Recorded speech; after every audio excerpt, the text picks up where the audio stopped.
Next, we will look at the Anywhere workforce. Jonathan Lowe, partner and HR transformation lead from KPMG, will share his keen insights in his next presentation. Jonathan, over to you. Great. Good morning, everybody. I'm just going to pull up my slide, make sure you can see it. Is it coming up?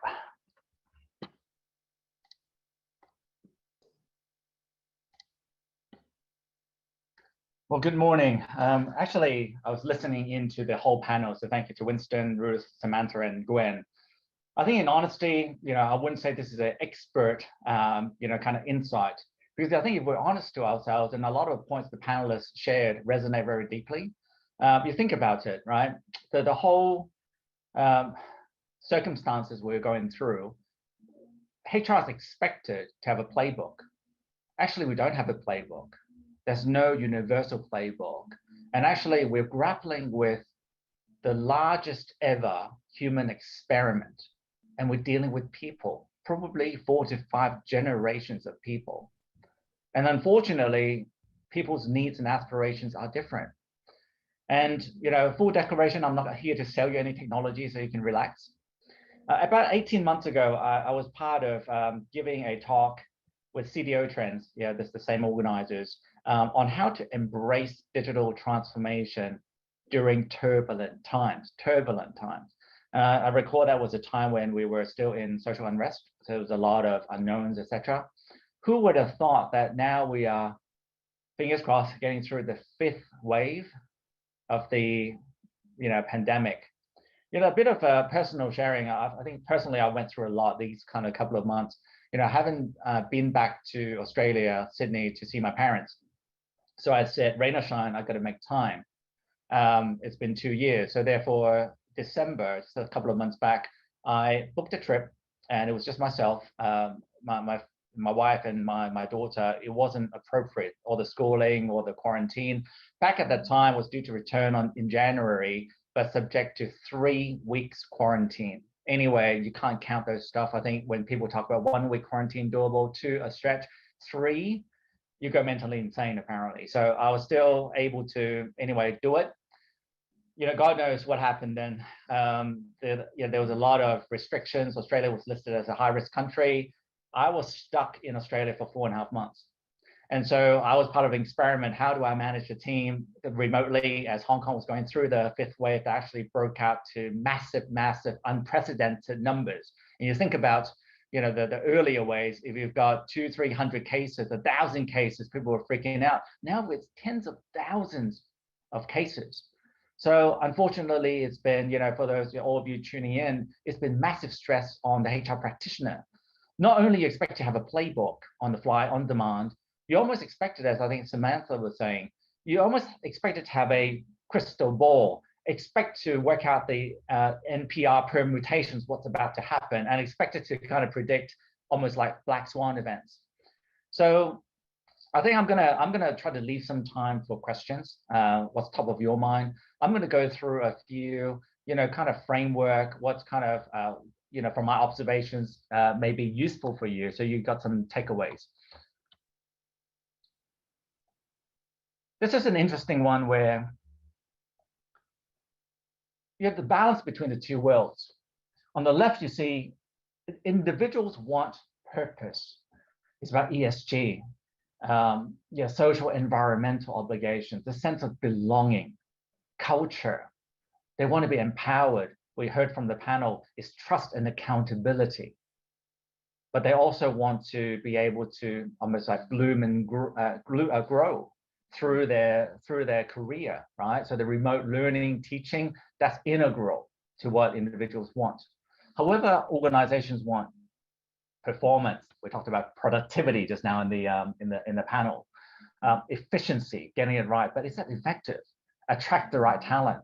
The world is flatter as a result of COVID. Where can you source your talent from? How far can you push the remote working envelope? And of course, you need to embrace innovation. However, there's a lot of challenges that I think if we ask ourselves honestly, it's very vulnerable. I love Brene Brown when she talked about daring to lead, She talks about embracing vulnerability. I think all of us, if we're honest to ourselves, we are doing that. As an individual, how do you manage social isolation? And I think the problem in Hong Kong is a bit more pronounced. We live in smaller places, unless you live in Discovery Bay or just blessed with a much bigger real estate. For the average Hong Konger, they probably live with their parents, they're probably stuck in a room. To do remote working throughout the last couple of months of fifth wave of COVID, it's been tough on your average Hong Kong standard, your middle class kind of employee. What about ambiguous employer expectations? What do you actually expect beyond just the throughput and productivity? How do the individuals collaborate, seek feedback? Actually, when KPMG conducted a survey globally, and we asked throughout the pandemic, honestly, how much time and are you checking in as managers on your employees? 40% acknowledge that they are not really checking in. So almost like the hygiene, the basics, building trust, show that you care, that duty of care as an employer or manager. And people, remember, don't leave organizations, they really leave their managers. So challenges with relationships, career development, I mentioned, distractions at home, right? And from an organization standpoint, it's complex for managers. I actually don't think a lot of managers were not trained anyway pre-pandemic to be good people managers. We always talk about that. Unfortunately, now managers are expected to manage their workforce, their people remotely, effectively with productivity. I don't think they've been actually trained when HR hasn't been trained. So this whole change management and uplifting is a massive undertaking. What about engagement? What about pay? How do you reward people? And the biggest one, this is not about technology. I think it's easy for us to talk about, hey, are you enabled with the right technology to work remotely? That is just very basic hygiene stuff. The tax and legal compliance implications are massive. And let me tell you a bit why. We're here to talk about remote working anywhere, right? It's actually quite a spectrum all the way through to working anywhere. But okay, we start from the basic, working from the office. I don't think we've got any issues with that. You work from home where you're a country of employment, not so much an issue, right? We're doing that too. Working in country of origin where there is an existing entity, probably fine. What about working in another country? We're seeing that even, in my firm, where employees are saying they've got an Asia Pacific role because of current circumstances. They uprooted the family to work for actually long periods of time with another existing firm entity in a different country. What about if they push the envelope more? Oh, I've just got my family in this odd location where you don't have existing footprint. What's your stance on that? And ultimately work in a third location with no existing entity and then working anywhere. So this is complex as we go through the compliance and structure, the tax, that duty of care, insurance, health and safety, all that kind of stuff. And I think those of you in HR profession, which a lot of you are, you probably do get what I mean. The ramifications, and you can't just case by case basis. You can say that, yes, but you have to be careful. Precedents, risk appetite. There is actually no size fits all. But unfortunately, where we are in the market, even more pronounced with the talent shortages and challenges, we as employers have no choice but to be a bit more flexible without completely bending over our back, of course, but to be flexible within the certain risk profile to allow you to source talent, allow your existing high potential talent to give them that autonomy. So example, someone from our engagement currently, she's got family in Canada, and because of current circumstances, she just want to go back and just work for 2 months. Of course you say yes, how are you going to work? And there's a lot of the trust, but you still need to put some guidance and boundaries. Not all employees are equally proactive and responsible. You can't assume, but it's the one-on-one conversations to set the rules of the road so that there's expectation clarity and it's not subject to abuse. So that's a bit of the compliance structural elements as well as the location flexibility. I think we're just tipping the tip of the iceberg here. When you peel the onion, is actually very complex matter. Let me give you a bit more details of some of the building blocks, right? If you try to look at it. Back 18 months ago, we were talking about, how do you embrace digital transformation, it was always about, say, the operating model. But there are certain key elements, the people element, the organization element, the regulatory compliance element, digital and physical. And the issue is, as the panelists also agreed, now we are towards the tail end of the fifth wave. If I had a time for a poll, I won't do this to you, but I would be very interested to hear your thoughts of, maybe you want to type it in the chat. How many days do you think the new normal is that workers will work in office? And our hypothesis is that 3 days per week. I'm less thinking that. Is that the 2 day or 2.5 day in terms of spending time in the physical office?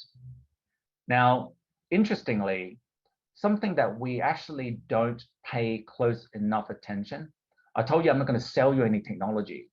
I really think now we have gone through the resiliency test for working remotely, and your company has the duty of care to roll out corporate-wide technology. Is it Zoom? Is it MS Teams? Whatever that may be, you've got collaboration tools.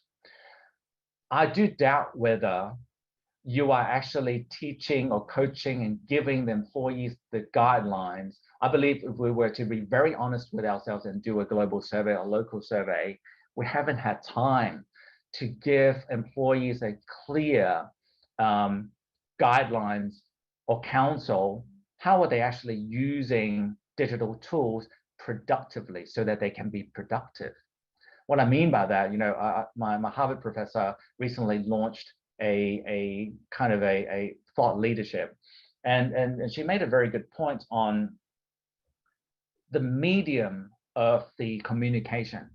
You look at how digestible that is, and at the moment with your tools, is it email fatigue? Is it, if you're using Teams, you use that to collaboration, you leave them with Teams.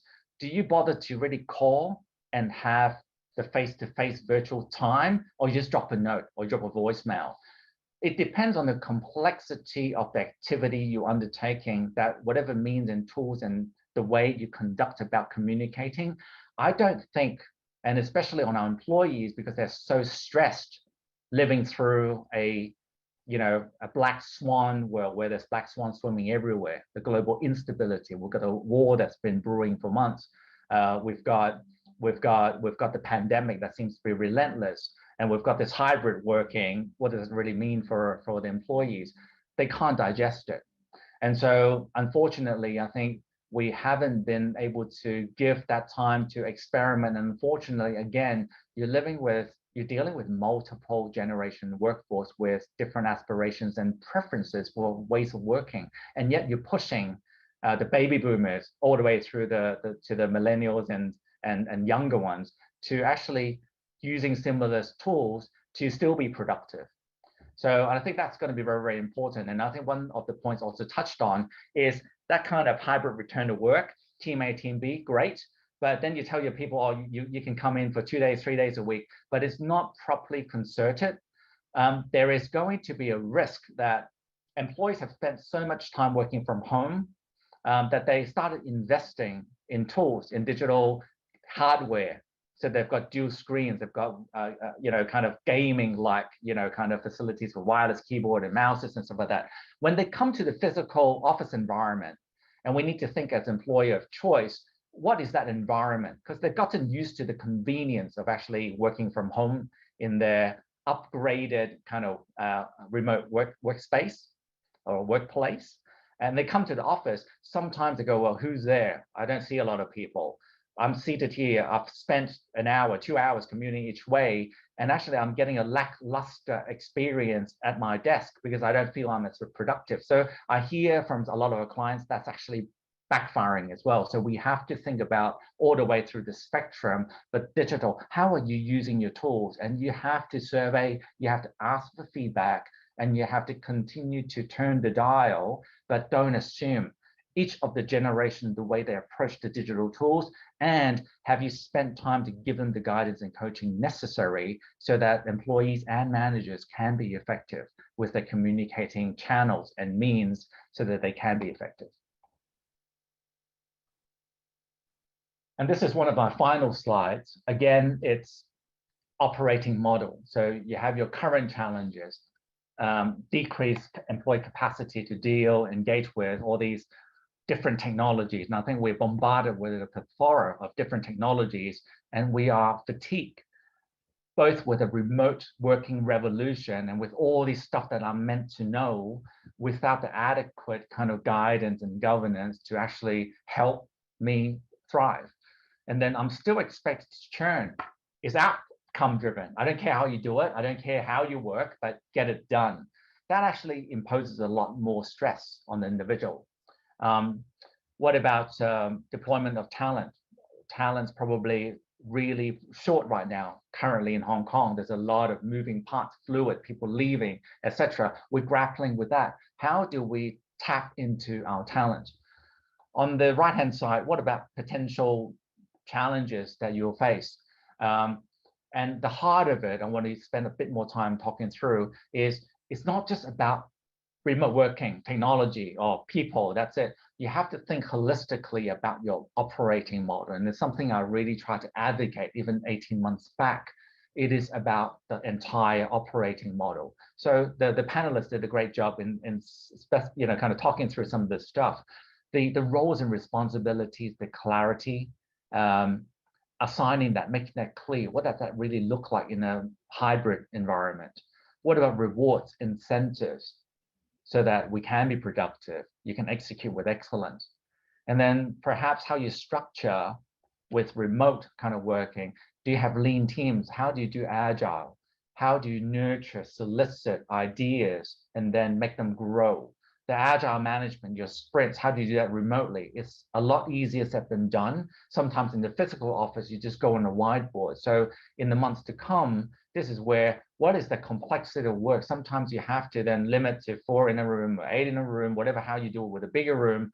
You still need that whiteboard, traditional ways of just interacting, because our minds are wired that way. That's just how we are brought up as human beings. Everything virtual, it's doable, but it's not necessarily the most effective. And of course, the analytics, are you getting feedback?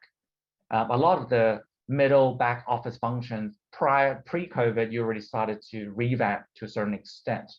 But are you really looking at your organization holistically in a connected way to drive productivity? Not only that, but driving effectiveness with a sense of purpose, firmly grounded on purpose.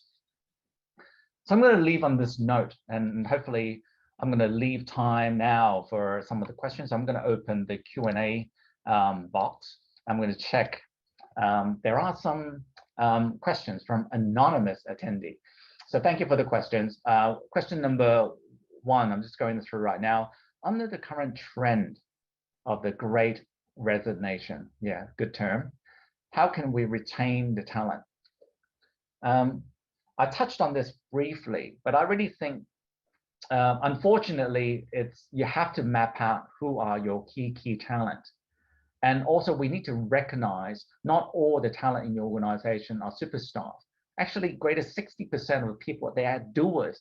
Without those, your organization can't continue to run. And then you have to segment, and I think it's probably 2 lenses. One is talent in critical roles, talent in you're almost like the next layer with a horizon of 12 to 18 months to step up. Who are your high potential, high talent? How can you retain those? I'll touch on examples of, you have to be flexible. You have to understand the drivers for that employee. What's most important? Is that work-life integration? Is it the flexibility to work remotely for a certain period of time elsewhere? I think you need to meet people where they are within limits. But I think the voice of the talent, the voice of the employees or managers are important to first be heard. And then you look at your current firm risk profile. How wide are you willing to, kind of challenge, and working with HR, your HR business partners, to look at ways, even bending some of the policies a little bit. Throughout the COVID, you would have had to flex your existing policy, perhaps rewrite the playbook. But I really think to retain the talent, they're probably going through a lot of personal circumstances as well.